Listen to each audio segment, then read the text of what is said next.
Hello, everyone. You're listening to the Paradigm Shifts podcast with your host, Keisha Kruger. I'm an organization development practitioner and executive coach, working with leaders to create positive changes in the workplace using behavioral science. My personal mission?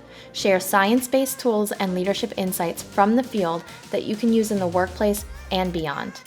Considering we spend about 3/4 of our lifetime at work, there is incredible science and organizational psychology that can be used to rethink the way we work, lead, and ultimately live. Join me as I speak with thought leaders and business leaders in practice, unpacking light bulb moments for paradigm shifts. Hello, everyone. On this week's episode, we sit down with a compensation expert, Chad Atwell, who is the Principal Compensation Advisor with Lattice. He leads their compensation practice within Lattice Advisory Services, and his extensive experience in total rewards as a practitioner, technologist, and consultant, he's able to help Lattice customers design and deliver sustainable reward strategies for their changing workforce. He's advised organizations across a wide variety of sizes, industries, and geographies. Chad is a frequent teacher and speaker on total reward topics, including touch points with future of work, performance, competencies and skills, and technology. For more information about how to get connected to Chad, make sure you check out the show notes. Hi, Chad. How are you? Hi, I'm good. How are you? Great. I am so excited that you're here. Love to talk about compensation. I know we're kind of in a little bit of an uncertain time in our economy right now. What I really want to talk to you about is around philosophy with compensation. And I'm seeing a lot of research and survey results surfacing right now, and I'm sure you are too. And what I'm seeing is that there's the importance of smart compensation strategies for improving employee engagement and retention is kind of like the prominent theme, right? And that's kind of making organizations rethink, how do we design our comp strategies and our comp philosophies, and how do we communicate it at the end of the day to our employees? So wanted to kind of hear from you first. What is a compensation philosophy? And then how do organizations benefit by having them?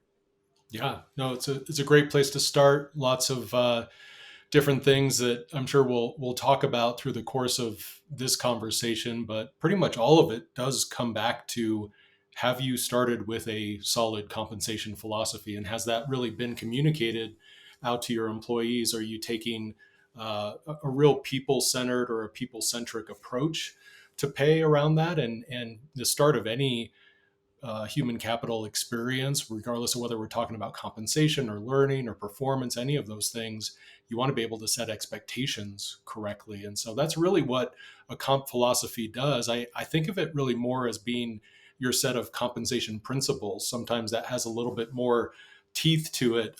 Philosophy seems kind of way off for a lot of people. So comp principles, or essentially what are the things that you are intending to do around compensation in your organization? How do you intend to make decisions, and who's going to be involved in that? What sort of data do you use? So the idea is that every organization needs to have these principles, and they mostly serve a couple of purposes. One is to set those expectations. So once an employee joins the organization, they've gone through this process of their offer, and they made certain decisions with certain assumptions around what they were going to receive, and so you want to be able to live up to those expectations around those things. And then kind of the second purpose is just reflecting out to the market. Obviously, we're trying to attract people into our organizations, and so what's going to be different about what you offer, not just from a compensation perspective, but overall sort of total rewards, and how do you focus on that? So those philosophies are really meant to position yourself and almost create like your own brand around compensation and the way that's delivered in the organization. So there's two benefits to an organization. It helps them set expectations for those employees so they know up front. And then it also helps us attract more talent as an organization.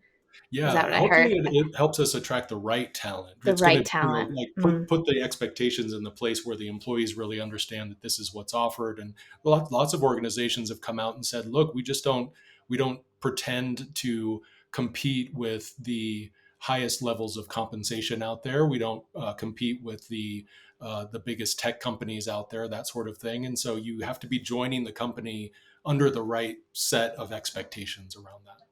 Yeah, and that's such a great point. But before you can do that, you have to have a comp philosophy or a set of comp principles that you're communicating. I had asked a couple of my colleagues, what are you hearing around compensation from an employee's perspective? And the reaction that I got from that question was employees sometimes, or individual contributors a lot of times as well, in more specific, don't necessarily have an understanding of all that goes into putting together compensation principles or philosophy, like what the market survey salaries and how those are incorporated, and how competitive an employer is trying to be, and also maybe they don't understand what compensation, like total benefit packages are, if an employer is packaging it together, like the total comp together in terms of like bonus and equity and things like that.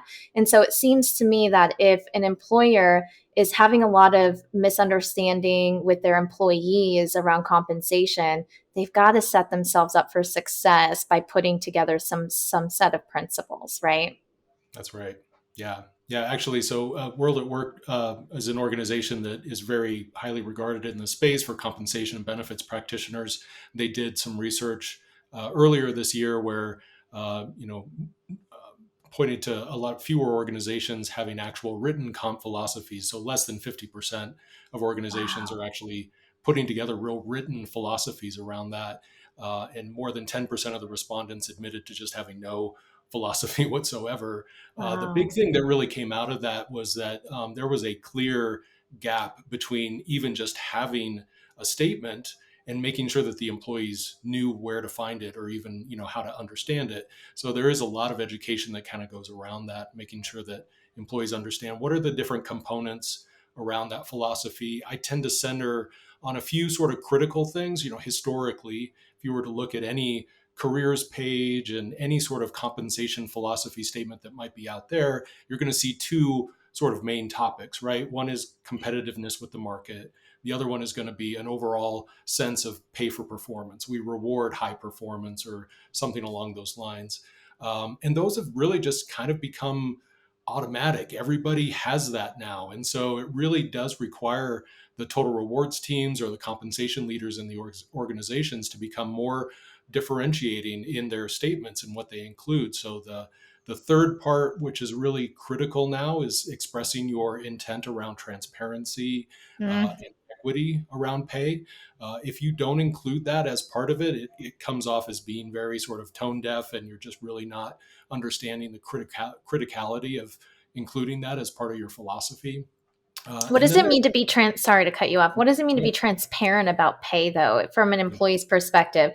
Do I just know where I sit relative to the market, or is that relative to my peers? Like how transparent do we yeah, get? yeah, it's a continuum for sure. And Mm. so I usually start. Of course, there's regulations, right? So we're looking at regulations here. I'm in Colorado, so we've had pay transparency for almost over a year now.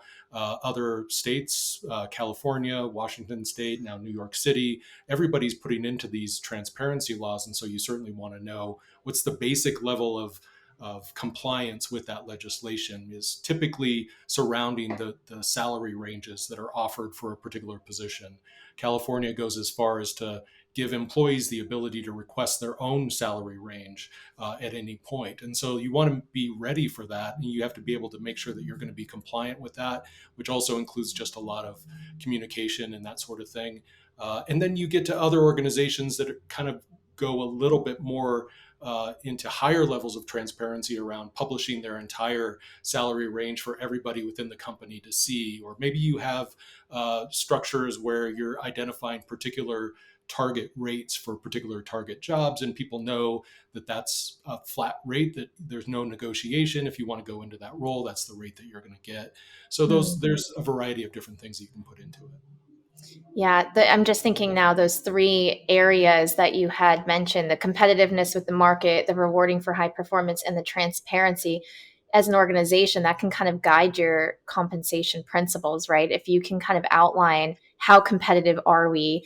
Um, how do we reward to performance and link performance, or what does that process look like? And how transparent are we on that continuum? That really does give a lot of insight into how compensation is viewed at the a particular organization.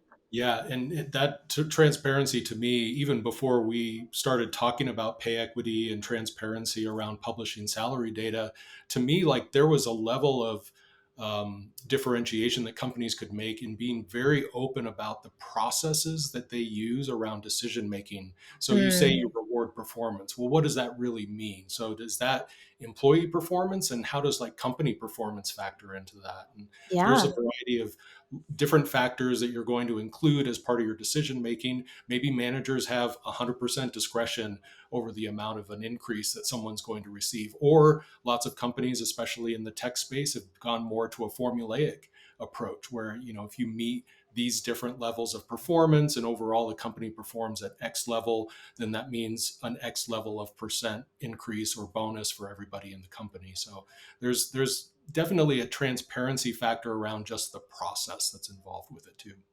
Yeah, and I just want to go back to the performance linking to pay. There's different schools of thoughts around how we can link performance to compensation or to pay. What are your thoughts around that? We actually just published our latest State of the People strategy research, and we have a lot of research in this space around pay for performance.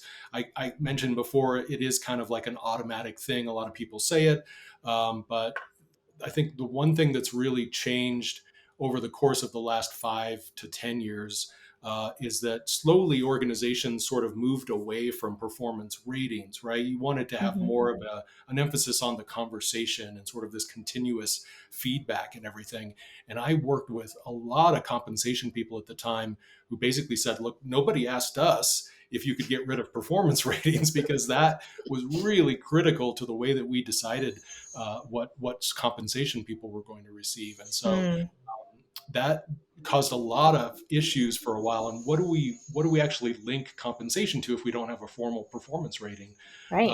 I saw situations where ratings became a little bit more like you had like phantom ratings and shadow ratings, things that existed in the background only from a process perspective, which of course is not being very transparent at all. So I think what I recommend now is that organizations really try to push for what's critical from a performance perspective for both the employees and the companies. There's development performance targets and things that people want to achieve for their own personal career growth, those sorts of things. And that can definitely be structured around development initiatives and other things. And then there's the real results, right? So we think about like OKRs, that last R is results. And if you're potentially looking at performance for results, that can be used in a way around, say, like goal attainment or other factors. If you're achieving 100% or 110% of your goals overall, that can be used to help with some of the calculation around a compensation strategy. Yeah, I think that it's important to have these discussions because I do see more and more research or at least articles that are going out and it's saying, oh, you get rid of the traditional performance reviews, remove them from the organization. It doesn't promote or foster a continuous feedback type of or a continuous performance management type of process. Right. But I would argue you need both, right? Like you can do both. We don't have to have one or the other. You can Yeah, still have that continuous feedback process and also have some objective performance criteria that links to our ability to pay for performance because that big question at the heart of it is how else do we pay if we don't have anything to link it to, right? that's right. Yeah, and even just that research that I mentioned before, 83% recognize that there is an importance. These are typically HR professionals who are really like, in order to make these processes work, we want to be able to have that linkage. And so, vast majority of HR respondents in the survey said that that link is really important. We also found that just 65% of employees in general ranked that performance should be one of the primary factors in Right. deciding compensation. So I think it makes sense to employees. What it comes down to is just what are you using, and ratings. They're just so easy to put all of your money on one thing, one rating.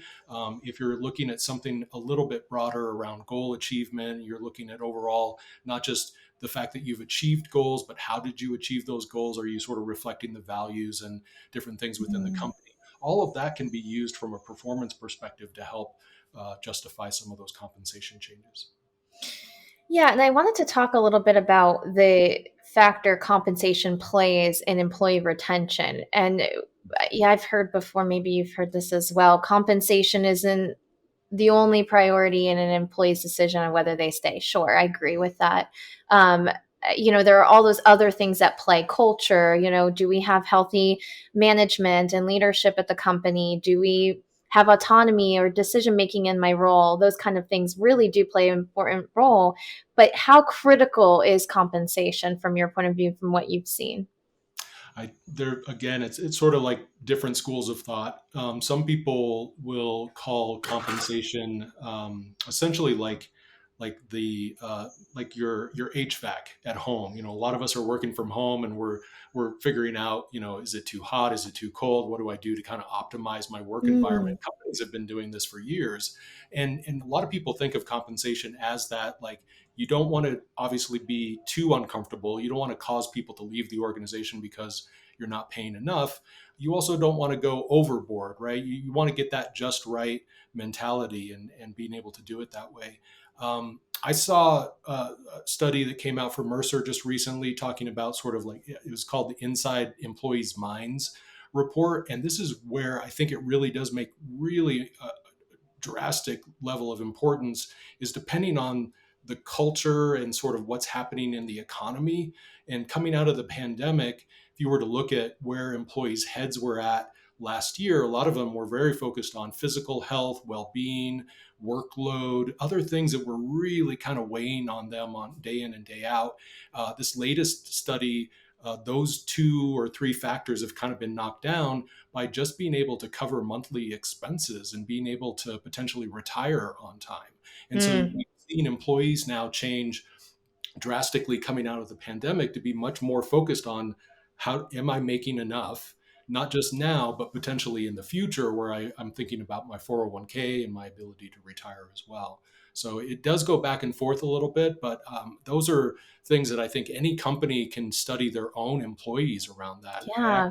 I say that there's a lot of great employee preference studies that you can do out there. And if you're not actively listening to your employees, you're missing a big part of the conversation if you're just looking at the market data. Yeah, and if you have a really cool software tool like Lattice, I'm plugging you guys in a little bit here because our firm uses you as well, and then you can really study your employee population, and I think that the value there is, especially as we're talking about those results you were just mentioning, is that everybody is at a different stage of their life and their career, right? We have different stages of our careers. Maybe I'm early, just starting my career. I can, my compensation factors, those things driving my retention decisions are going to be different than someone who is maybe ready for retirement or towards the end of their career continuum or career stage. Yeah, you're picking up on one really sort of key word that's come up recently, just in the last few years, around compensation, and that's segmentation. It's being able to look at your Mm, employee population. A lot of us are familiar with companies that, they spread compensation around like peanut butter, and everybody's eligible for the same programs. And you just picked up on, especially young workers coming into the workforce, they have completely different needs than someone like myself, or someone who's been working for 10, 20, 30 years.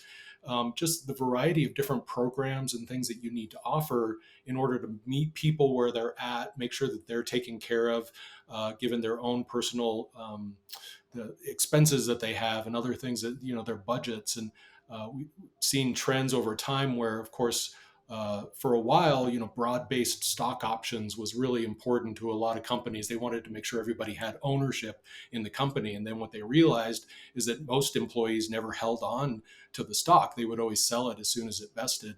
And so there's a mm. lot of like, how do we make these decisions around where people are at, what they value, what they don't value, and offer the right level or the right combination of rewards and compensation for them specifically?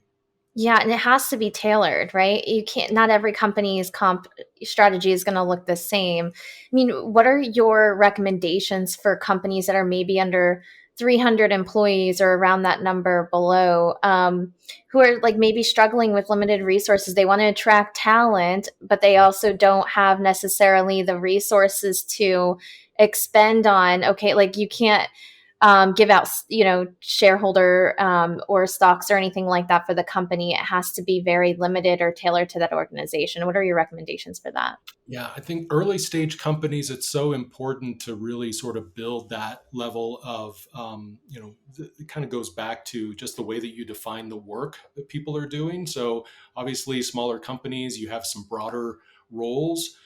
And oftentimes, the way people are rewarded is the ability to kind of look and see different parts of the business and sort of grow and develop over time. So, even if you're not necessarily doing formal sort of like promotions and that sort of thing, you're giving people opportunities to experience new things that they haven't done. And compensation, of course, very heavily jobs focused, but the way you design those jobs has a really big impact on the way people move within the organization and are rewarded for different experiences that they have. Ultimately, people want to get to higher levels of either technical abilities or leadership abilities.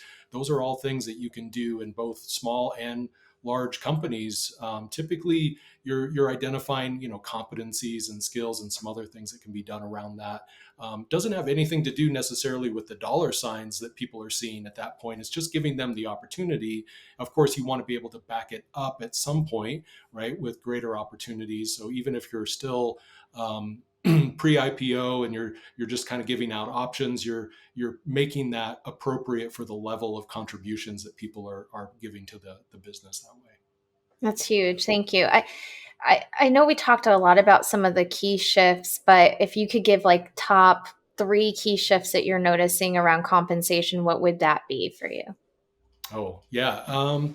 Well, we've talked about transparency. I think that's definitely the biggest one. Mm, Again, kind of in that state of people strategy research that we found that over half of companies right now, only HR and finance have access to the salary range information. So it's a huge change. The thing that I found from that research that was really striking was that only about 25% of employees really know the band for their specific level. So people are completely flying in the dark around this. And yeah. so we've seen it, luckily here in Colorado, we've had over a year now of being able to really sort of see the experience of employees come into an organization and know what their expectations are around that. And what you find online isn't always reliable, right? Like you can, Mhm. as an individual, go and Google like what's my salary range for this and try to compare it, but it's not always accurate. That's right. Yeah. And Okay. it kind of leads into another big change in this space is that the variety and availability of data is just so different. I've worked with different larger consulting companies in my past, and some of those had their own salary survey houses and everything. And that used to be the only source that companies had for a lot of this data. And that's changing dramatically based on all of this new data around postings and being able to find compensation data and offer data. Um, I really think that's going to be such a huge change for people in this space around compensation and rewards is that the variety and the kind of the tools that they're going to need to collect and really disseminate all this information, what's good data, what's not good data, those are all things that they're going to be dealing with for the next few years, trying to really dial it in and figure out specifically, as part of like our comp philosophy, if you're targeting the right level of competitors, the right mix of peer companies that you want to compete against in this space. You have much more data available to you in order to do that, but it's not as easy to get to. It's not just one published survey, right, that you're going to Mhm. purchase off the shelf from somebody. Yeah, so it makes it more difficult because you don't want just one source, right? You want to have an aggregate view of what's out in the market. So transparency as it relates to that Lattice, and sorry, I keep plugging Lattice in here, but I'm really excited about compensation. You guys have Yeah. launched and released a new tool around compensation. Can you talk to me a little bit about that or share a Yeah. little bit about that with those who are listening? Yeah, it was a huge decision factor for me in joining Lattice. Is really, I've always sort of worked within this intersection of both compensation design and delivery. I think the delivery of compensation in organizations is so important, and technology has just become an absolute critical Mm, point for that. And so, being able to really drive technology around the decisions that are being made, and really focus on the managers as much as we talk about sort of employees and wanting to provide them that great experience. Managers oftentimes just don't have the right level of information that they need. They don't know how one other manager in a different department is deciding around the same kind of factors. And so being able to provide kind of a common platform for managers and HR users to really kind of moderate the decisions around compensation, it's going to be huge in the future. And being able to link that not just to the performance information, which is what Lattice provides already. Compensation is already kind of pre-integrated with a lot of that performance information, but then being able to bring in other potential like benchmark data, other factors that need to be included as part of those decisions. yeah, and just take the monotony out of the process, right? And also get out of those spreadsheets. Spreadsheet fatigue is a big thing. Talk to me a little bit about delivery of compensation. I'm curious where you've landed with that. Yeah. I mean, it goes into a lot of things, and I'm not the first person to say this, but a lot of people have sort of talked about compensation as a conversation that happens with employees, and so that delivery is really about communication, the way that we set those expectations originally about either creating a brand or some sort of comp philosophy statement that you're using to set those expectations, to the way that managers and everyone else that you interact with at a company talks about Mm, compensation and the way those decisions are being made.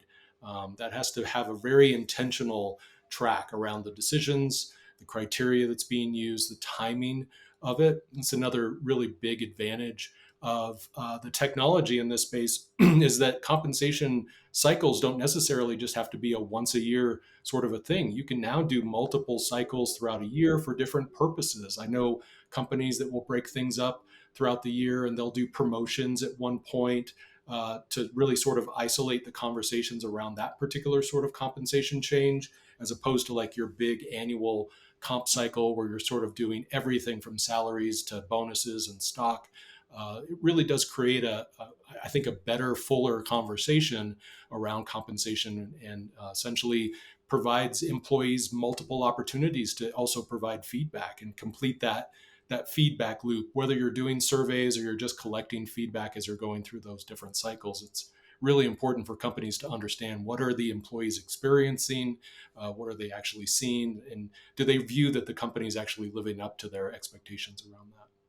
there's so much that goes into this, and I just think about how where where the challenge typically is at is like with that one-on-one relationship with your manager, and the manager's not being tooled with the right information, as you had said.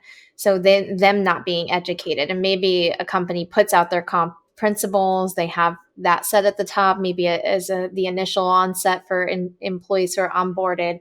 But what do those conversations look like with when you're sitting down at your one-on-ones, whether those are monthly, biweekly, or if you're doing like a continuous feedback session or just the end of your appraisals, like that's happening Mhm. with your manager. And it's happening with your colleagues too, but it's more intimately happening with your manager when you're talking about what does my career progression look like at the company. It's an intimate conversation. Our manager's skilled to have those conversations, Right. you know.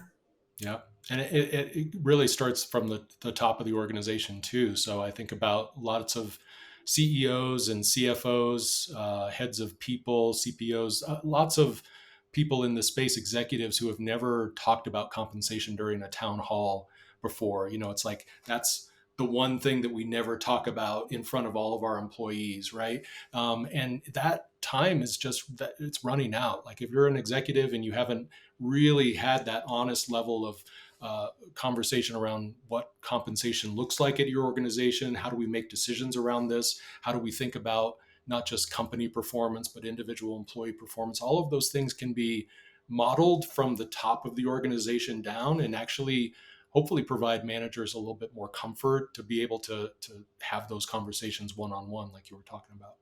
I love that. Yeah, it can be completely taboo to have those conversations Okay. at like a town hall, but Right. you're right. Like that now's the time to be. So if you're a company or an organization, you're listening to this and you want to have a competitive advantage, get in front of the conversations as it relates to compensation. Right. I have one final question for you, Chad. Are you ready? Sure. I ask Oh all yeah. my guests this question. What is your most recent paradigm shift? It could be related to the work that you're doing or anything else. Yeah, it's a great question. I've been at this for a while. I think what I would highlight is really just what I've seen over the last couple of years, and I'm going to talk about maybe what people think is a little bit of a boring topic, but it's job architecture. It really does come back to the way that you've structured work within your business. And I've worked with more than a couple of organizations now where, for context, like job architecture used to be the job of the compensation team. They were the ones who really sort of owned everything from the way the levels were set up, the way that you compared that information out to market, and it was used mostly for the benchmarking piece of it.